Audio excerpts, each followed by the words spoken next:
se pose la question du sens de nos actions, tellement célébrée par les jeunes diplômés d'aujourd'hui. Les bilans de compétences et autres coachings.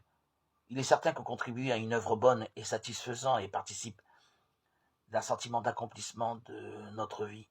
Mais tant de fonctions n'ont pas une finalité évidente et le sens de nos actions est parfois très lointain. Il me semble qu'on ne peut pas considérer nos actions, qu'elles aient un sens profond ou non, comme un critère absolu de réussite de notre vie de chrétien, parce que ce serait estimer que notre réussite ne dépend que de nous. Notre action est bien peu de choses et ne s'exerce que dans la mesure où la Providence veut bien en disposer. Je crois en effet que la réussite de ma vie de chrétien dépend plus de mon attention que de mon action, ou plutôt de l'intention que je mets derrière mes actions. Est-ce que je me conforme à la volonté de Dieu sur moi? Est-ce que j'agis selon mon cœur? Est-ce que je mets à profit les talents qu'il m'a donnés selon la parabole?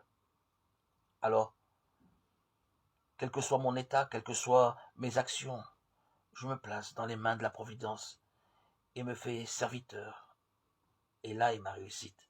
Le critère de mesure est alors sans doute dans les fruits que nous portons autour de nous, dans cet esprit de service, auprès de nos familles, de nos collaborateurs, du témoignage que nous leur apportons et de ce qu'ils percevront de l'amour du Christ dans nos actions et nos paroles.